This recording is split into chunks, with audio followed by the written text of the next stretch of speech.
Assalamualaikum warahmatullahi wabarakatuh. Baiklah, kami akan menampilkan hasil diskusi dari kelompok 12 yang beranggotakan Miftahur Rahma dengan NIM 200311081. Kedua, saya sendiri Putri Wulandari 200311161. Selanjutnya Widya Puspita Rahma NIM 200311117. Materi kelompok kami yaitu sistem saraf pada hewan. Slide pertama akan dibacakan oleh Miftahur Rahma. Kepada Rahma dipersilahkan.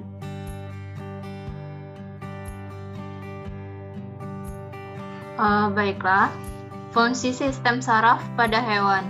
Sistem saraf pada hewan adalah sebuah jaringan dalam organ hewan yang terdiri dari jutaan serabut saraf, dan serabut saraf terdiri dari sel-sel saraf yang saling berhubungan satu dengan yang lainnya. Saraf hewan memiliki jaringan yang kompleks yang berperan penting terhadap bagian tubuh hewan. Saraf berfungsi untuk mengatur seluruh aktivitas yang ada dalam tubuh hewan. Hewan memiliki sistem saraf yang berbeda-beda, baik dilihat dari struktur ataupun dari bentuknya.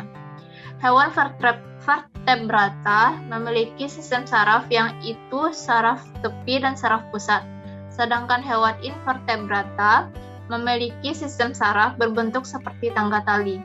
Meskipun struktur dan bentuk berbeda, sistem saraf pada hewan vertebrata dan invertebrata memiliki kesamaan fungsi, yaitu untuk mengatur dan mengendalikan kerja alat tubuh, mendeteksi perubahan pada lingkungan, dan mengendalikan rangsangan dari lingkungan.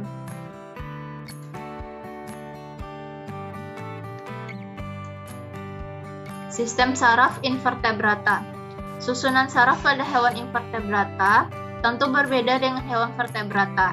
Hewan invertebrata memiliki sistem saraf seperti tangga tali, bahkan ada beberapa jenis hewan invertebrata yang tidak memiliki sistem saraf. Contohnya hewan bersel satu atau protozoa. Pertama, sistem saraf pada Coelenterata.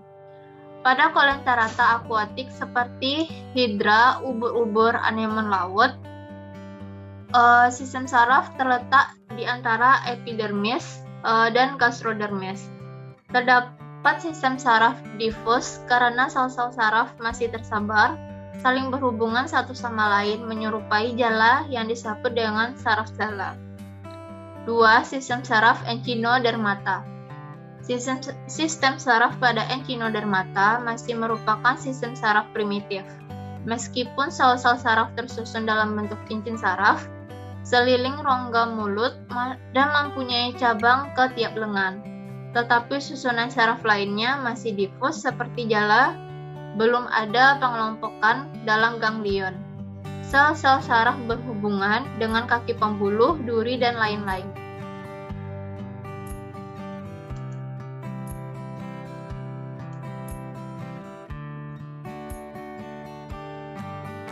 Baiklah, saya akan melanjutkan 3 sistem saraf moluska. Pada tiram terdapat 3 pasang ganglion, sepasang dekat esophagus, sepasang dalam kaki, dan sepasang dekat ujung posterior, massa visceral. Ganglion-ganglion itu dihubungkan satu dengan yang lain, dengan serabut-serabut longitudinal, dan yang anterior juga oleh serabut-serabut transversal. Sel-sel sensori mungkin peka terhadap sentuhan dan cahaya. Terdapat di sepanjang batas mantel. Organ untuk mendeteksi gangguan keseimbangan terdapat pada tiram. Organ perasa kurang berkembang dibandingkan anggota moluska lainnya pada Bekichot.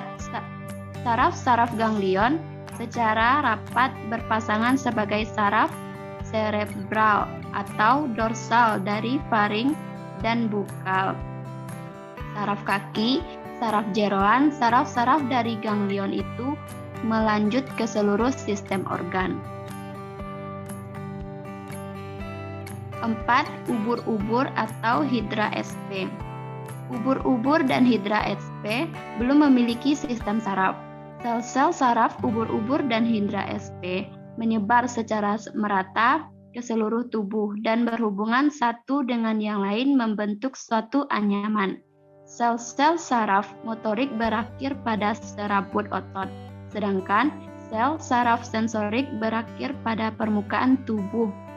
Hubungan sel-sel saraf dan otot memungkinkan hewan tersebut memberikan reaksi terhadap berbagai rangsangan dari luar tubuh, seperti sentuhan, cahaya, dan keberadaan makanan.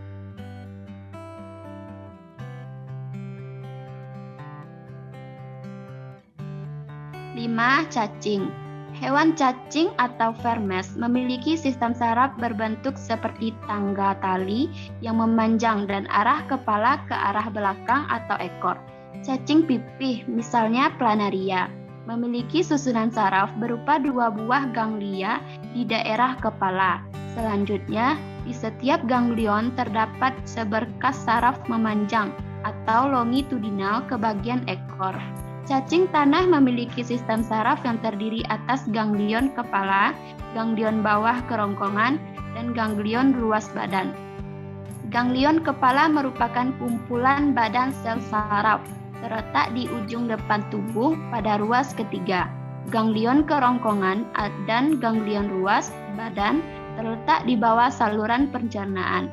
Selanjutnya, pada tiap-tiap ruas tubuh terdapat ganglion yang membentuk saraf cabang-cabang halus. Sistem saraf pada ruas tubuh dengan percabangan berfungsi mengatur gerakan tubuh cacing tanah. 6. Hewan bersel satu. Hewan bersel satu atau protozoa, misalnya amuba dan paramecium, tidak memiliki sistem saraf, akan tetapi hewan tersebut memiliki kemampuan untuk menerima dan mereaksi rangsang. Ingat, salah satu ciri makhluk hidup adalah iritabilitas. Apabila amuba mendapat rangsangan cahaya yang kuat, ia akan bergerak menjauh. Sebaliknya, apabila mendapat rangsangan yang lembut, ia akan bergerak mendekat.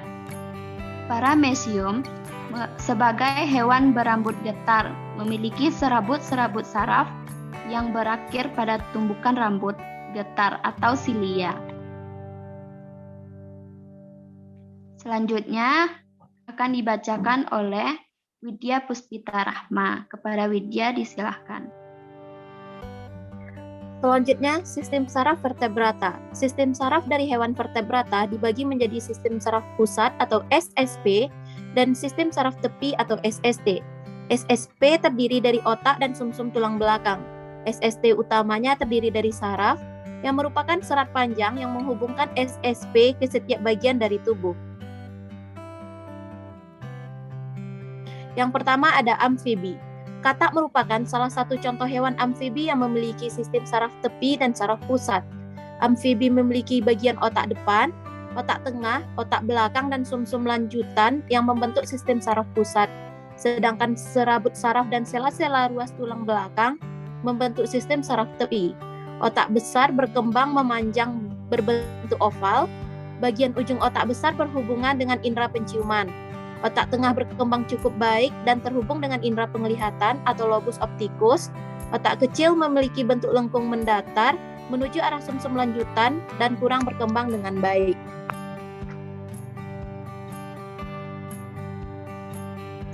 Yang kedua ada ikan.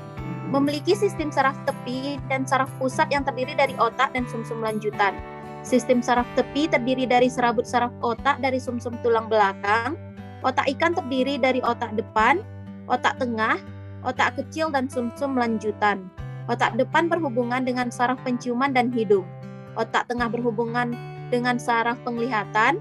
Namun, kedua bagian otak tersebut kurang berkembang dengan baik, sehingga membuat indera penglihatan dan indera penciuman ikan tidak berkembang dengan baik. Sedangkan bagian otak berkembang dengan bagian dan berfungsi sebagai pusat keseimbangan dan pusat pengaturan gerak otot pada saat ikan berenang. Dengan adanya pusat keseimbangan tersebut, membuat ikan mampu bergerak cepat di dalam air. Yang ketiga ada mamalia. Sistem saraf pada hewan mamalia terdiri atas otak depan, otak tengah, dan otak belakang yang berkembang dengan baik. hewan mamalia memiliki sumsum lanjutan dan sumsum tulang belakang atau sumsum spinal.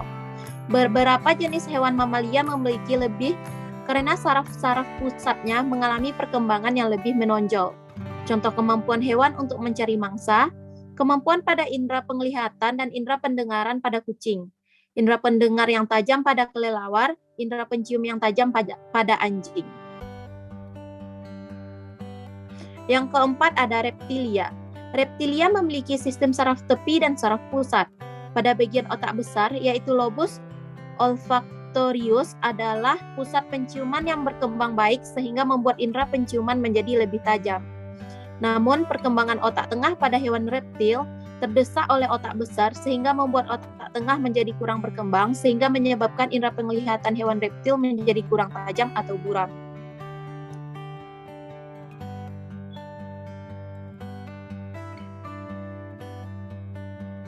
Yang kelima ada aves. Aves memiliki sistem saraf tepi dan saraf pusat yang terdiri dari otak dan sumsum tulang belakang. Sistem saraf tepi terdiri dari serabut-serabut saraf yang berasal dari otak dan berasal dari sela-sela ruas tulang belakang. Otak burung terdiri dari otak depan, otak tengah, otak belakang, dan sumsum lanjutan.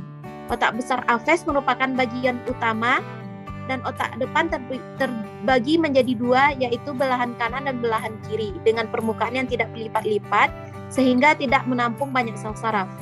Otak tengah aves merupakan pusat saraf penglihatan yang berkembang baik dengan gelembung kecil yang membuat indera penglihatan aves berkembang dengan baik. Pada bagian permukaan otak kecil aves terdapat lipatan-lipatan untuk menampung sel-sel saraf lebih banyak. Semakin banyak sel saraf pada otak kecil, maka menunjukkan bahwa pusat keseimbangan burung saat terbang berkembang dengan baik. Baiklah, sekian pembacaan hasil diskusi dari kelompok 12. Jika ada kesalahan dalam penulisan, baik itu cara penyampaian, saya minta maaf. Saya akhiri dengan Assalamualaikum warahmatullahi wabarakatuh.